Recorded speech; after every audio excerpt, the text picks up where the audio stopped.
So I love how the 8-speed shifts in this as well as the Charger.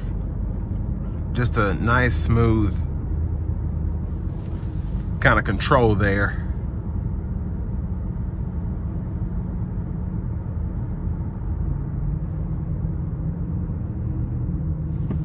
And it's pretty nice in here. This is supposed to be the luxury flagship for Chrysler, but I still was not expecting it to be so nice in here. The seats feel really nice. They're wide enough for my wider stature. They're actually pretty wide, wider than I'm used to, and a pretty plush feel. And even though the steering wheel's kind of in the way to how I have to drive with this, still feel pretty spacious in here as well.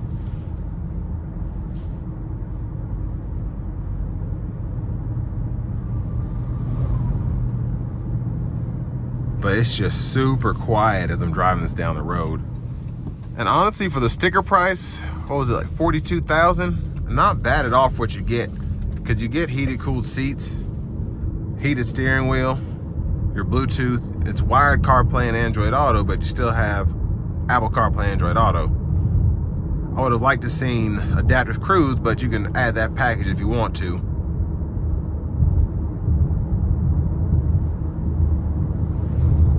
But this frostbite just really makes this car look beautiful.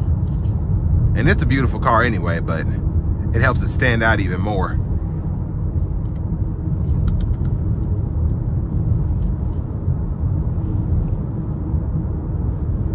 And it does help, like I said, having the comfort group, I definitely recommend, because the Alpine system in here, even though it's only a 6-speaker system, you get that 276 watt amp. Great sound in here, and it can get pretty loud. Now the Harman Kardon sound system that's optional in a lot of Chrysler vehicles is pretty stellar, but the Alpine system is also good enough for most people. And it's nice to say that you have an Alpine sound system, I guess.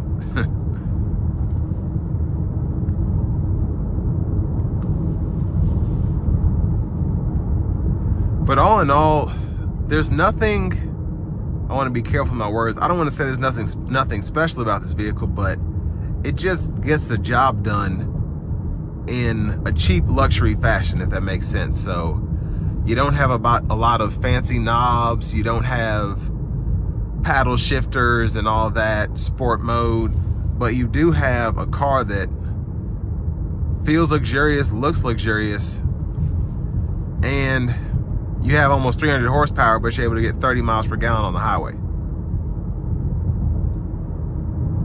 So a really nice cruiser if you just like looking good and don't necessarily keep your foot to the floor when you're driving.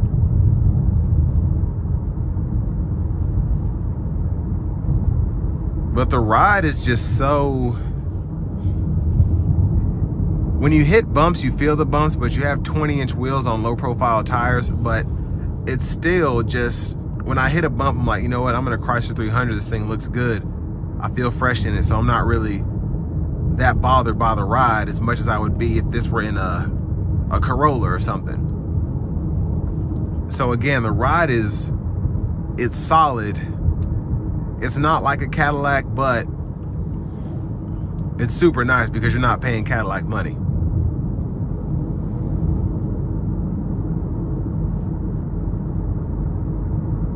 But where they really did a good job was the sound acoustics here.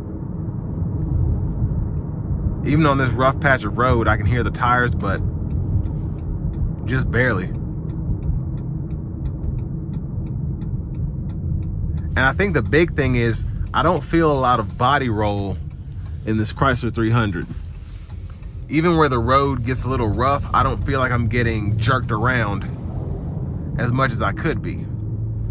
But I'm gonna give it a little throttle getting on the interstate here. I don't wanna use up the little bit of gas that was in here.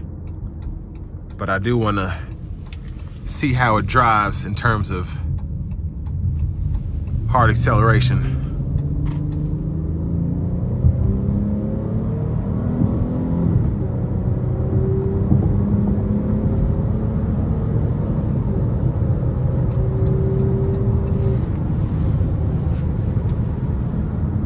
So great power there. And there's just something about the torque flight. When you get into the 4,000, 5,000 RPM range, you really feel like this thing is pulling with a turbo or something. And I love the feel that you get while doing that. And again, I felt this in the Charger when I drove that. I think I drove a GT a couple weeks ago, and I've driven several Chargers, but I've only driven one other 300. I think that one was a 300S.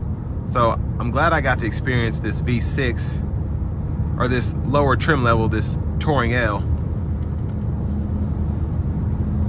because I still love how this one drives. I don't think it looks as nice, but this one, having that comfort group and having the bi-xenon HIDs was a plus, because the 300S that I drove, like I said, it was a 21, but it had halogen headlamps, so that was kind of a bummer. But there's just something about this frostbite with the 20s, the LED fog lights, and then the HID headlamps. It makes this car shine. It really does. But overall ride on the interstate is quite nice, I will say. Very comfortable. And I wouldn't call it bouncy. It really gets more plush on the interstate, in my opinion, as opposed to riding down a back road.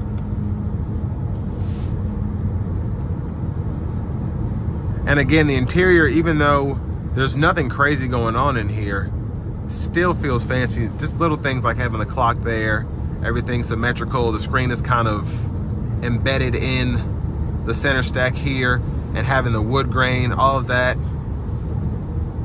makes it pop. It really does.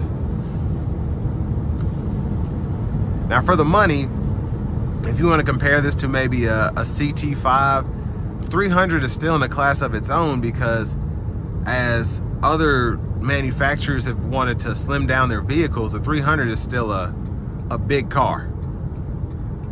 So it's hard to compare it to, I mean, maybe a Lexus, but I mean, that's in another class as well, and the price shows for that. But for a $42,000 car that's meant to be luxurious, but it doesn't break the bank, really not a lot out there. I mean, everything's going for 60, 70 grand now, and this is still pulling Dodge Charger prices. But for me personally, this is one of the few vehicles out here that'll put a smile on your face just when you walk up to it, because of the looks, the technology you get, and it's still not gonna make you cry whenever you pay that car note every month. So this will bring me to an end of my review of this 2023 Chrysler 300 Touring L.